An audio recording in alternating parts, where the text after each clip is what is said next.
Hello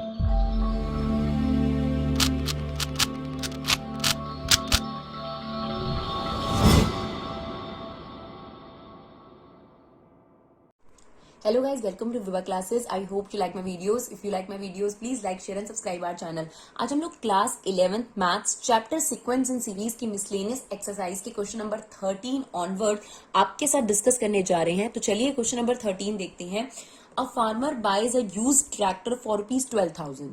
He pays ₹6,000 cash and agrees to pay the balance in annual installment of ₹500 plus 12% interest on unpaid amount. How much will be the tractor cost him? तो आपको clear कर दी गई है situation कि farmer ने जो ये tractor है ये 12,000 रुपए का लिया, जिसमें से 6,000 उसने उसी टाइम पे कर दिए। बाकी के 6,000 जो बैलेंस थे उसकी उसने किश्तें बनवा ली, इंस्टॉलमेंट बनवा ली 500 रुपए प्लस इंटरेस्ट के साथ, राइट।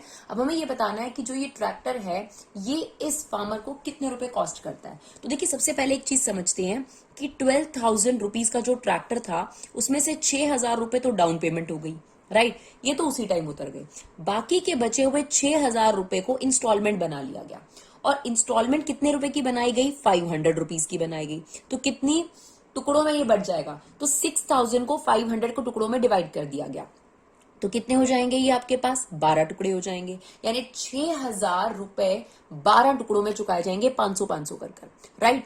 और ऑब्वियस सी बात है क्योंकि आप डिले करके पेमेंट कर रहे हैं तो आपको इंटरेस्ट तो पे करना ही पड़ेगा। तो उसने आपको क्लियरली बोल दिया 500 रुपए plus 12% interest on unpaid amount, right.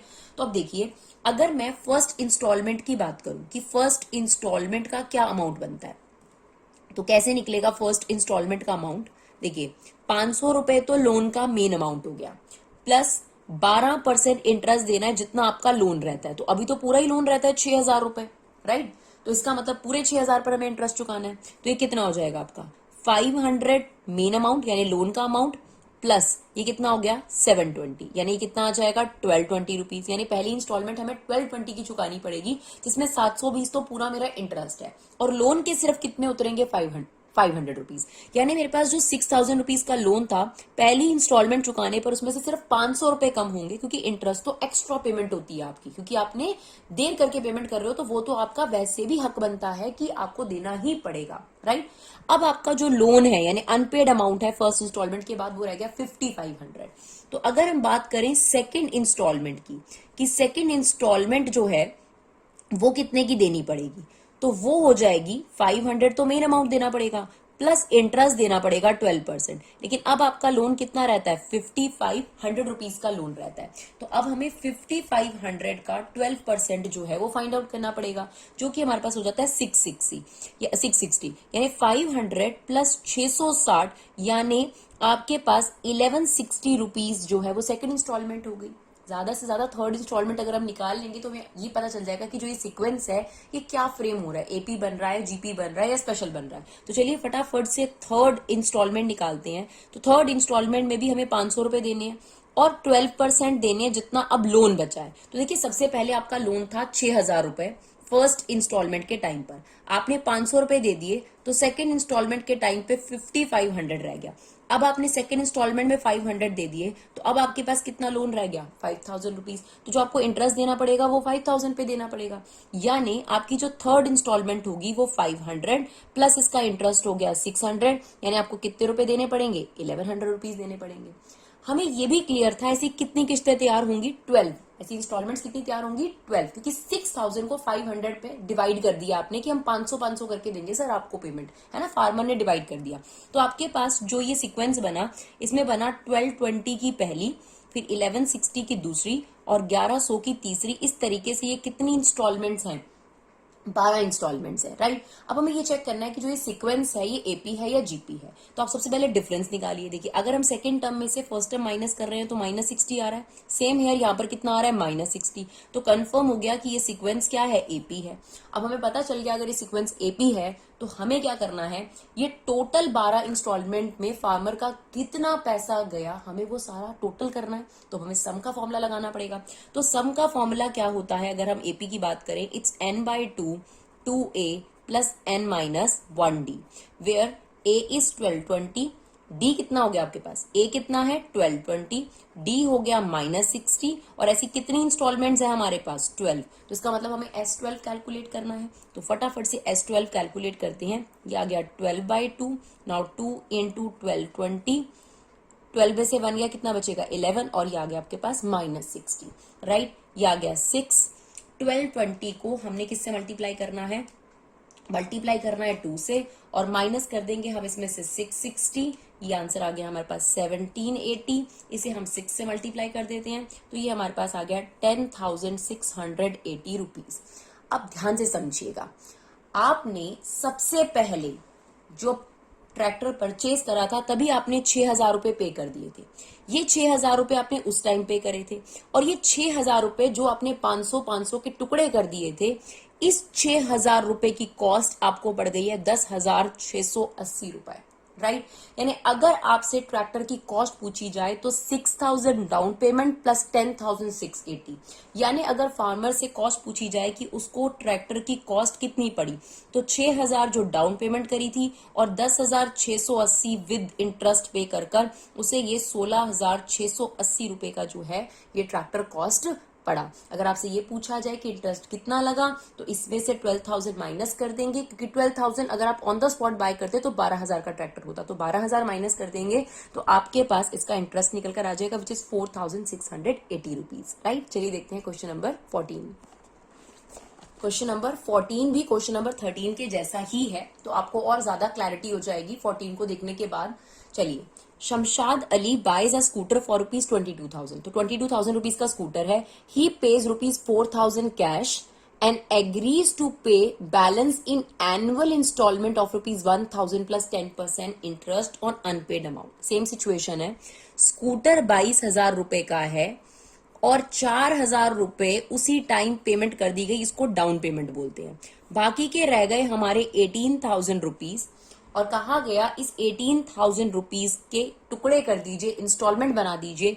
1,000 तो आपका जो लोन का अमाउंट होगा, और बाकी आपके लोन को क्योंकि देर कर रहे हैं हम, पेमेंट डिले कर रहे हैं, तो इंटरेस्ट। तो अब सिंपल सी बात है कि आपने 18,000 को किससे डिवाइड कर दिया 1,000, तो आपको कितने टुकड़ों में पेमेंट करनी पड़ेगी, 18 इंस्टॉलमेंट्स में आपको पेमेंट करनी पड़ेगी, राइट।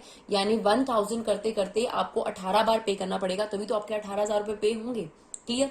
अब आप 1,000 सिर्फ नहीं पे कर सकते, आपको इसके साथ इंटरेस्ट भी पे करना पड़ेगा। तो आपकी इंस्टॉलमेंट कितने की पड़ेगी, तो फर्स्ट इंस्टॉलमेंट जो है हमारी वो कितनी हुई, 1,000 हमें फिक्स देना है, प्लस अब हमें इंटरेस्ट देना है। तो अभी हमारा लोन कितना है, अभी हमारा लोन पूरा 18,000 है, राइट। तो ये हो जाएगी पहली आपकी इंस्टॉलमेंट 1,000 प्लस 1,800, दैट इज 2,800। अब हम सेकेंड इंस्टॉलमेंट की अगर बात करें तो 1,000 तो हमें देने ही देने हैं, अब 10% देना है जितना लोन हमारा रह गया होगा। तो देखिए 18,000 में से आपने फर्स्ट इंस्टॉलमेंट में 1,000 दे दी, अब आपके पास कितने रहते हैं 17,000 अनपेड अमाउंट। तो अब जो आपका इंटरेस्ट लगेगा वो 17,000 पे लगेगा, तो ये हो जाएगा आपका 1,000, और ये हो गया 1,700। टोटल मिलाकर आपकी जो सेकंड इंस्टॉलमेंट है या किस्त है वो बन गई 2,700 रुपए की।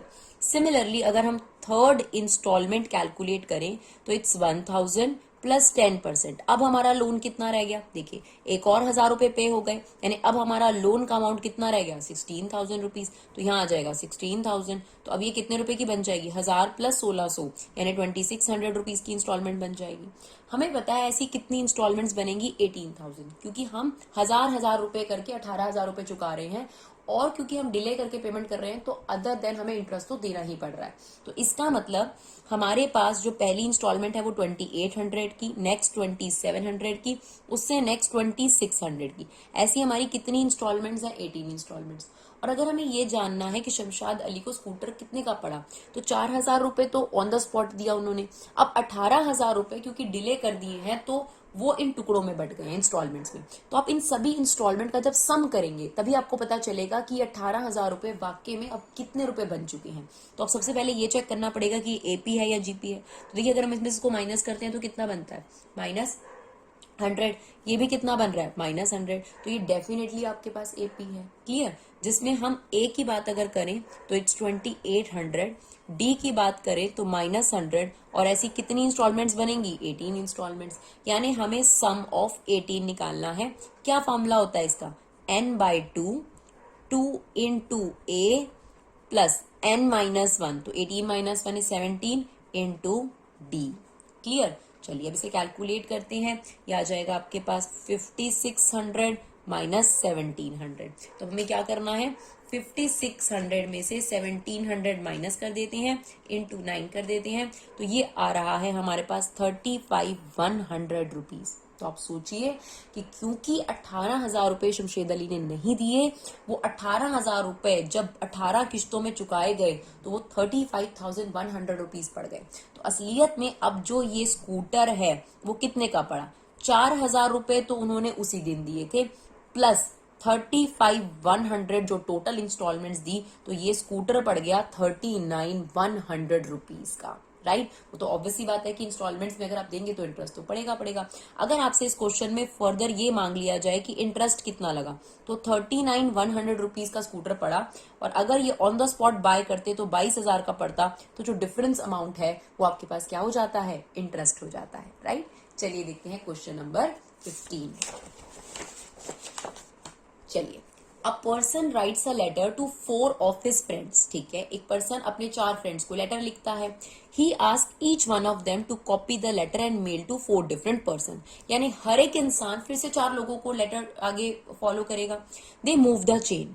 It cost 50 paisa to mail 1 letter. एक लेटर मेल करने के जो है 50 पैसा लगते हैं। Find the amount spent on the postage when the 8th set of letter is mail. तो 8वां सेट जब ऑर्डर हुआ तो उसमें कितना पैसा खर्च हुआ, हमें इसका जो है वो सम निकालना है। तो पहले सिचुएशन को समझते हैं। मान लीजिए एक पर्सन है, ठीक है, ए, उसने 4 लोगों को लेटर लिखा।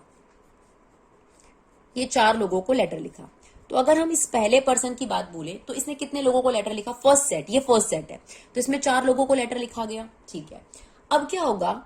ये जैसे ये फर्स्ट पर्सन है, इसको कहा है कि मैंने तुम्हें लेटर लिखा और तुम भी आगे 4 लोगों को लिखोगे, तो इसका मतलब ये हो गया कि हर पर्सन आगे 4 से मल्टीप्लाई हो जाएगा। देखिए 1 2 3 4, ऐसे ये भी कितने से मल्टीप्लाई हो जाएगा? 4 से, और ये भी।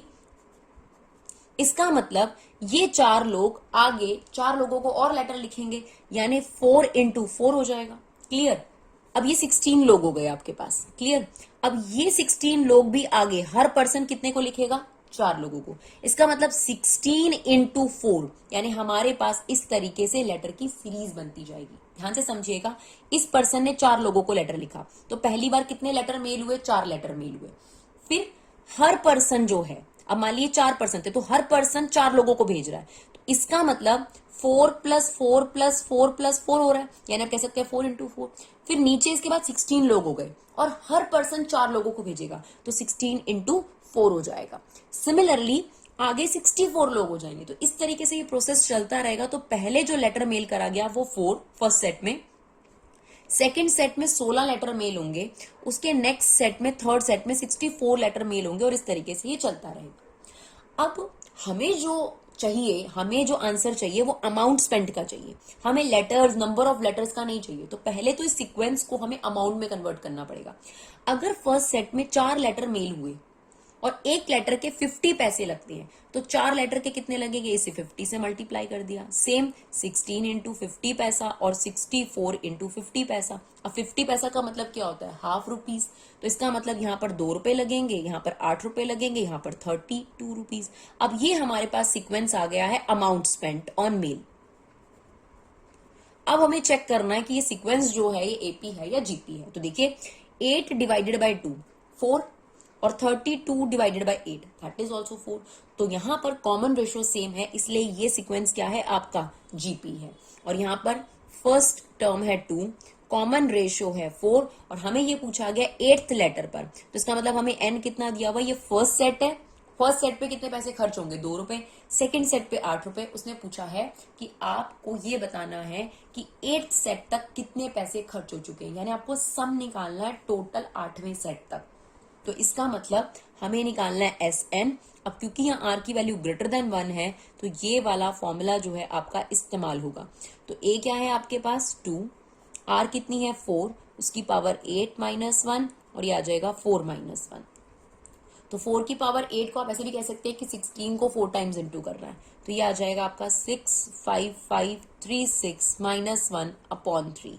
नाउ अब 65536 माइनस 1 करेंगे, इंटू 2 करेंगे, डिवाइड बाय 3 करेंगे, तो हमारे पास आंसर आ गया ₹43690। यानी 8th सेट तक जाते जाते आपके पास टोटल अमाउंट जो स्पेंड होगा पोस्ट करने पर, मेल करने पर, वो 43,690 होगा। राइट, चलिए देखते हैं क्वेश्चन नंबर 16।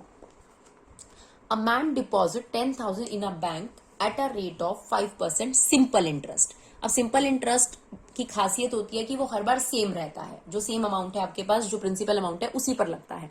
तो अगर हम 10,000 का 5% करेंगे, देखिए 10,000 का 5% करें तो ये 500 रुपए होता है। तो सिंपल इंटरेस्ट की खासियत है कि हमेशा ये सेम अमाउंट लगेगा, 500।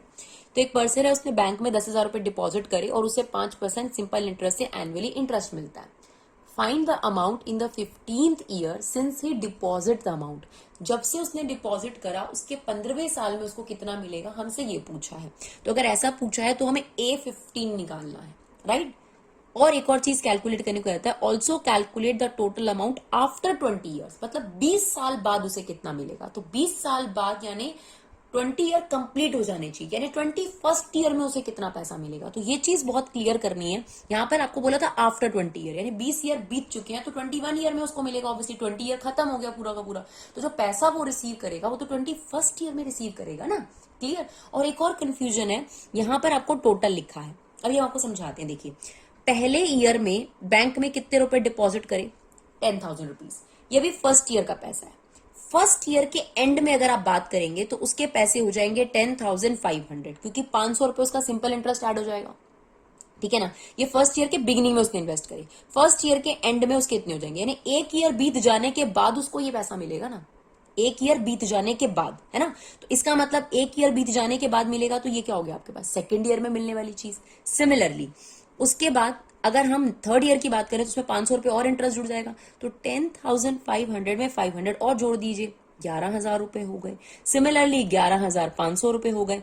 ऐसा तब तक चलता रहेगा जब तक वो अपने पैसे बैंक से निकाल नहीं लेता, राइट। अब आपसे सबसे पहले क्या पूछा गया, find the amount in 15th year, मतलब 15th ईयर में उसे कितना मिलेगा एग्जैक्टली। तो 15th ईयर का मतलब है कि 15 ईयर के स्टार्टिंग में ही वो ले लेता है। तो यहाँ पर आपको A15 निकालना है, क्योंकि लिखा है इन 15 ईयर, यानी 15 ईयर के बीच में ही ले लेता है वो। क्लियर। तो ऐसे केस में यहां पर आपको कितना अमाउंट आएगा, A+14D। अब हमने ये क्यों लगाया, क्योंकि आप देख सकते हैं कि हर बार कितने का एडिशन हो रहा है, 500 का। तो जो आपके पास यहाँ पर डिफरेंस है वो सेम है, इसलिए ये सीक्वेंस क्या है आपके पास, AP है। क्लियर। तो आप बहुत क्लियरली समझेंगे 15th ईयर में कितना मिलेगा। देखिए ये तो फर्स्ट ईयर में ही मिल जाता, फर्स्ट ईयर के एंड में ये मिलता, यानी सेकंड ईयर में उसे इतना मिलेगा, थर्ड ईयर में इतना, फोर्थ ईयर में। तो 15th ईयर में पूछा तो हम क्या निकालेंगे, A15। अब देखिए A की वैल्यू कितनी है 10,000 और हमें D की वैल्यू पता है यहाँ पर 500 है, तो ये आपके पास हो जाएगा 14 इंटू 500 दैट इज 7,000। तो ये हो जाएगा 17,000 रुपीज मिलेगा अगर वो 15th ईयर में निकाल लेता है। अब ध्यान से समझिएगा, उसने आपको बोला also calculate the total amount after 20 years. तो बहुत सारे स्टूडेंट को ऐसा लगता है कि यहाँ पर हमने S20 निकालना है, जो कि गलत है। अगर आप बैंक में पैसा जमा कराते हैं, अगर मैं आपसे बोलूं calculate the total amount after 3 years, after 3 years total amount, तो क्या ऐसा हो सकता है कि 10,000 प्लस 10,500 प्लस 11,000 ये तीनों प्लस हो जाएंगे, नहीं, क्योंकि जो 10,000 है वो तो आपने एक ही बार जमा कराए है ना। आप ध्यान से समझेंगे तो जो 10,500 है ये आपको सेकेंड ईयर में पूरा यही मिलेगा टोटल में। 10,000 आपने जो जमा कराए थे, 500 रुपए आपका इंटरेस्ट। थर्ड ईयर में अगर बात करी जाए कि थर्ड ईयर में आपको कितना मिलेगा, तो आपको 11,000 मिलेंगे टोटल। ऐसा तो नहीं हो सकता ना कि थर्ड ईयर में ये सारे प्लस हो जाए, फिर तो बैंक लूट जाएगा भाई, क्योंकि आपने 10,000 एक बार जमा कराए और यहाँ तो 10,000 आपका 3 बार हो गया, है ना। बैंक का काम है आपके पैसे पर इंटरेस्ट देना, वो बैंक जोड़ता जा रहा है। तो जब बैंक ने ये बोला कि आपको टोटल निकालना है, तो ये ऑलरेडी हर ईयर का टोटल ही आ रहा है, ठीक है। बस उसने ये बोला आफ्टर 20 ईयर्स, मतलब 20 साल बीत जाने के बाद का अमाउंट बताना है, यानी आपको 21st ईयर में कितना मिलेगा। तो आपको निकालना है A21 which is A plus 20D, क्योंकि यहां पर क्या है AP है, तो A की वैल्यू है 10,000 और ये हो गया 20, D की वैल्यू है हमारे पास 500, तो यहां पर आपके पास आ जाएगा ये 20,000 रुपीज, राइट। चलिए क्वेश्चन नंबर 16 देखते हैं। सॉरी डियर, वो वाला 16 था, अब हम कौन सा देखेंगे, 17 देखेंगे। A manufacturer reckons that the value of machine which cost him 15,625 will depreciate each year by 20%. Find the estimated value at the end of 5 years. तो 5वें साल में वो मशीन कितने की रह जाएगी, हमें ये निकालना है। तो देखिए क्या करेंगे हम इसमें, देखिए अगर हम फर्स्ट ईयर की बात करें तो फर्स्ट ईयर के बिगिनिंग में अगर हम बात करें तो अभी उसका अमाउंट है इतना, लेकिन फर्स्ट ईयर के एंड में 15,625 में माइनस हो जाएगा 20% 15,625 का, क्योंकि डेप्रिसिएशन हो जाएगा। डेप्रिसिएशन का मतलब ही होता है कि उसकी वैल्यू डाउन हो जाएगी, ठीक है ना। तो आपके पास 15,625 का अगर हम 20% निकालें तो ये आता है 3,125, तो 15,625 माइनस दिस, तो ये आपके पास कितना रह जाएगा, ये आपके पास रह जाएगा 12,500, यानी अगर फर्स्ट ईयर के एंड में देखें तो आपकी मशीन 12,500 की रह गई, ठीक है। अब सेकेंड ईयर के एंड में कितनी रह जाएगी, अब सेकेंड ईयर के एंड में क्या होगा, अब ये सेकेंड ईयर के बिगिनिंग में था 12,500, तो इसमें 20% यूज करने के कारण मशीन का 20% और डाउन हो जाएगा, तो 12,500 का 20% हम निकालेंगे, दैट इज 2,500, राइट। तो अब हमारे पास सेकेंड ईयर में रह जाएगी 10,000 की मशीन। ऐसे ही थर्ड ईयर के बिगिनिंग की अगर बात करी जाए तो थर्ड ईयर के बिगिनिंग में 10,000 की मशीन है, उसमें से 20% और डाउन हो जाएगा, यानी 2,000 रुपए, तो अब ये मशीन रह जाएगी 8,000 रुपए की। तो एक तरीके से आप देखिए फर्स्ट ईयर के बिगिनिंग में आपके पास 12,500 है, फर्स्ट ईयर के एंड में आपके पास 12,500 है मशीन, बिगिनिंग में कितनी थी 15,625, फिर आपके पास फर्स्ट ईयर के एंड में 12,500 हो गई, फिर कितनी हो जाएगी 10,000 हो जाएगी, फिर कितनी हो जाएगी 8,000 हो जाएगी डेप्रिशिएट होकर। हमें बताना है कि इसकी एस्टिमेटेड वैल्यू जो है वो at the end of fifth year कितनी होगी। अब देखिए हमें इसको एक्सक्लूड करना है, अगर हम इसको लेना चाहते हैं एंड वाला निकालने के, तो फर्स्ट ईयर के एंड में हमारे पास 12,500 की मशीन रह गई, सेकंड ईयर के एंड में 10,000 की मशीन रह गई डिप्रेशन के बाद, और थर्ड ईयर के एंड में इतनी। अब हमें क्या निकालना है फिफ्थ ईयर के एंड में कितनी है, पर पहले हमें ये देखना पड़ेगा कि ये एपी है या जीपी है। तो देखिए डिफरेंस तो सेम नहीं है, राइट, कॉमन रेशो ही सेम होगी। तो अब देखिए कॉमन रेशो अगर हम निकालें तो 10,000 डिवाइडेड बाय 12,500, अगर आप इसे सॉल्व करेंगे तो आप इसे ऐसे भी छोड़ सकते हैं, देखिए 100/125, राइट। आप इसे किस टेबल से काट सकते हैं, 25 के टेबल से काट सकते हैं, कितना आ जाएगा 25, तो ये आ गया 25 4 और ये आ गया 25 5। तो आपके पास कॉमन रेशियो आ गई which is less than 1, right. पर हमें यहाँ सम का फॉर्मूला नहीं निकालना, हमें क्या निकालना है, जैसे फर्स्ट ईयर के एंड में हमारी मशीन रह गई 12,500, सेकंड ईयर के एंड में रह गई 10,000, थर्ड ईयर के एंड में 8,000, हमसे पूछा गया फिफ्थ ईयर के एंड में कितनी रह जाएगी, यानी हमें निकालनी है फिफ्थ टर्म निकालनी है। क्योंकि ये जीपी है तो ए आर की पावर 4, ए है आपका 12,500, आर कितना है आपका 4/5 की पावर 4, तो जगह 12,500 ये कितना हो जाएगा आपके पास 16 इंटू 16 दैट इज 256 अपॉन में 25 इंटू 25 दैट इज 625। अब हम इसे सॉल्व कर लेते हैं, तो 12,500 को 256 से मल्टीप्लाई और 625 से डिवाइड कर लेते हैं, तो ये आ जाएगा हमारा 5120 रुपीज, राइट। तो इतने की मशीन हमारी रह जाएगी आफ्टर फिफ्थ ईयर। चलिए अब देखते हैं question number 18। 150 workers were engage to finish a job in a certain number of days. तो यहां पर हमें नंबर ऑफ डेज नहीं दे रखे कि 150 वर्कर्स लगे थे कुछ काम को करने के लिए। 4 workers dropped out on second day, 4 worker छोड़ देते हैं सेकेंड डे में, 4 more workers dropped out on third day and so on. It took 8 more days to finish the work. Find the number of days in which the work was completed. तो देखिए सबसे पहले हम यहाँ पे late कर लेते हैं, let the number of days work is x days. अब देखिए 150 वर्कर लगे हुए हैं और x डेज लगे हुए हैं, तो अगर हमें ये पता करना है कि टोटल वर्क कितना हुआ होगा, जैसे कि एग्जांपल के तौर पे अगर 2 डेज कोई वर्कर काम करते हैं 10 वर्कर, तो अगर हमें काम करना है कितने यूनिट्स बनी है, तो 20 यूनिट्स बन गई होंगी। सिमिलरली यहां पर हम क्या करेंगे, 150 वर्कर लगे हैं x डेज तक, तो टोटल वर्क कितना हुआ होगा 150x, राइट। ये हो गई पहली सिचुएशन। दूसरी सिचुएशन क्या है, क्वेश्चन ने थोड़ा चेंज कर दिया कि अगर पहले दिन 150 वर्कर हैं लेकिन सेकेंड डेज 4 उसमें से ड्रॉप कर दें, तो 146 वर्कर रह गए, फिर 4 और ड्रॉप कर दे नेक्स्ट डे, तो 142 वर्कर्स रह गए, राइट। तब हमारे पास जो नंबर ऑफ डेज लग रहे हैं इसी काम को कंप्लीट करने के लिए x+8 डेज लग रहे हैं। क्लियर। तो देखिए बेसिकली क्या है इस क्वेश्चन में कि पहले जो है आपने काम दिया था अलॉट करने के लिए, तो उसमें क्या था 150 वर्कर फर्स्ट डे भी काम कर रहा है, 150 वर्कर सेकंड डे भी काम कर रहा है, 150 वर्कर थर्ड डे भी काम कर रहा है, 150 वर्कर यानी कोई भी उस काम को छोड़कर नहीं जा रहा, कुछ भी काम हो सकता है, किसी भी तरीके का काम हो सकता है।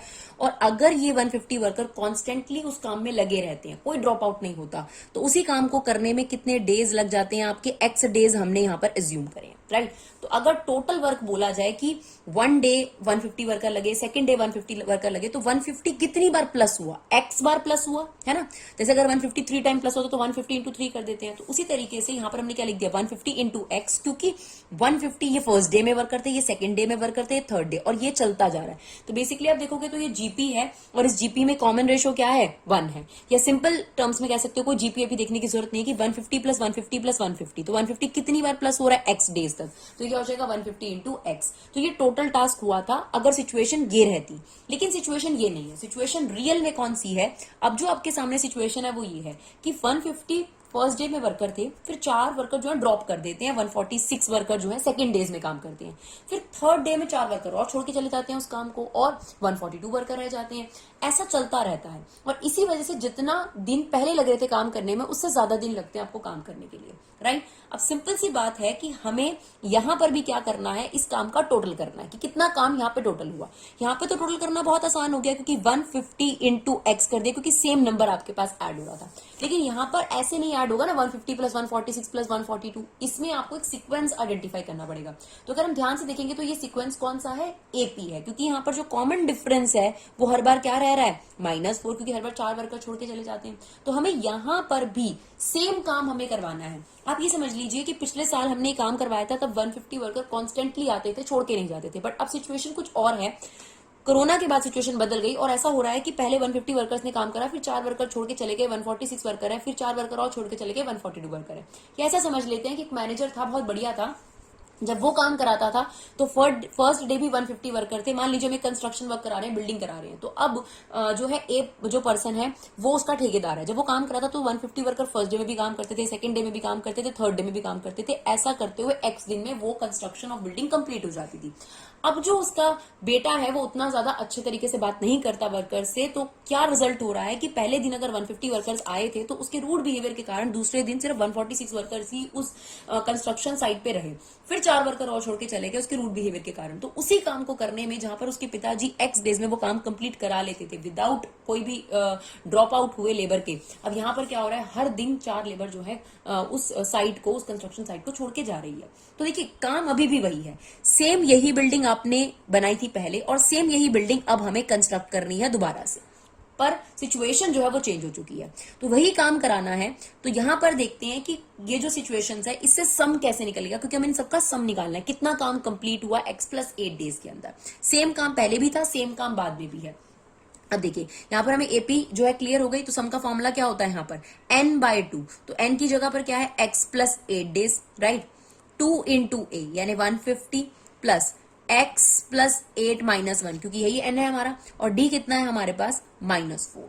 क्लियर। अब देखिए जो ये काम है, जितना ये काम कंप्लीट हुआ है टोटल, वही सेम काम पहले भी कंप्लीट हुआ था, यानी सेम सिचुएशन, ये बेटे का काम था और ये पिता का काम था, दोनों ने काम सेम करा था, काम में कोई डिफरेंस नहीं है, टास्क वही है जो पहले था, बट सिचुएशन बदल गई है और इसलिए टाइम ज्यादा लग रहा था। तो ये सिचुएशन इस सिचुएशन की, यानी यहां पर जो काम कंप्लीट हुआ और यहां पर जो काम कंप्लीट हुआ वो दोनों क्या है, सेम है, राइट। चलिए अभी इसे सॉल्व करते हैं। तो ये हो जाएगा x प्लस 8, ये 2 जो है वहां जाके मल्टीप्लाई हो जाएगा, इसको आप ब्रैकेट में रखिए, कितना हो गया 300।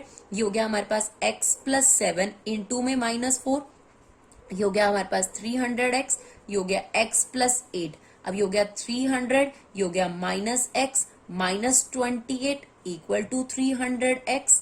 क्लियर। अब देखिए कितना हो गया x प्लस 8, यहाँ पर 300 में से हम 28 जो है उसे सब्ट्रैक्ट कर देंगे तो कितना बचेगा हमारे पास 300 minus 28, that is 272 minus 4x। अब हमें इसको मल्टीप्लाई करना पड़ेगा ताकि हमारे पास क्वाड्रेटिक आए, तो x को इससे मल्टीप्लाई करेंगे आ जाएगा 272x, फिर इससे करेंगे तो ये हो जाएगा माइनस 4x स्क्वायर।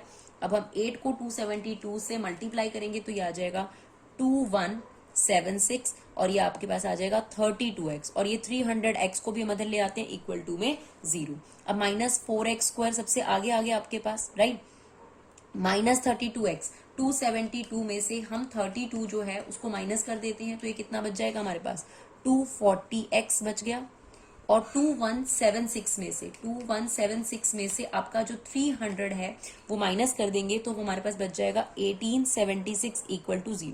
अगर हम चाहें तो इसमें से क्या कॉमन ले सकते हैं, इसमें से 4 कॉमन ले सकते हैं ताकि ये सिंप्लीफाई हो जाए थोड़ा सा। सॉरी डियर, ये आपके पास 300x है, ये इक्वेशन हम दोबारा से देखते हैं यहाँ पर, ये देखिए माइनस 4x स्क्वायर, अब देखिए माइनस 300x और माइनस 32x और ये 272x है, तो इसे हम पूरा सॉल्व करेंगे तो ये दोनों आपके पास प्लस हो जाएंगे 332x, 332 में से हम 272 जो है वो माइनस कर देंगे तो ये हमारे पास आ जाएगा माइनस का 60x, राइट, और ये हमारे पास रह गया 2176 इक्वल टू में 0। अब आप यहां से क्या कॉमन ले सकते हैं, 4 कॉमन ले सकते हैं, माइनस 4 कॉमन ले लीजिए, बनेगा x square plus 15x minus 544 equal to 0। अब माइनस 4 वहां जाके 0 हो गया, अब मिडिल टर्म स्प्लिटिंग करनी है, 54 के फैक्टर करने हैं तो ये बन जाएगा 32x minus 17x 554 equal to 0। तो आपके पास क्या चीज आ गई यहाँ पर, ये हो गया आपके पास x प्लस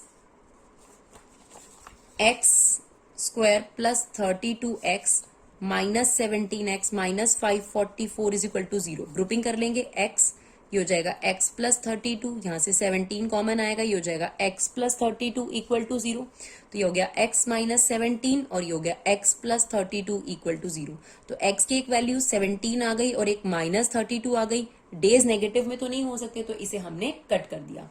ये 17 डेज तब लगते जब पुरानी सिचुएशन होती, राइट, जब 150 वर्कर्स ही कॉन्स्टेंटली हर दिन काम करते, पर जो अभी की सिचुएशन है उसमें हर दिन जो है वो 4 वर्कर्स ड्रॉप कर रहे हैं, तो उसमें कितने डेज लग रहे थे x प्लस 8 डेज, यानी अब की जो करंट सिचुएशन है उसमें कितने दिन लगेंगे 17 प्लस 8 यानी 25 डेज लगेंगे उसी सेम काम को करने में जो अब किया जा रहा है, बिकॉज उसमें वर्कर्स जो है वो ड्रॉप आउट हो रहे हैं। तो आई होप आपको हमारी वीडियोस जो है वो यूजफुल लगे। अगर आपको हमारी वीडियोस यूजफुल लगे तो अपना कीमती समय निकाल कर इन्हें शेयर जरूर करिए, अपना वैल्यूएबल फीडबैक दीजिए।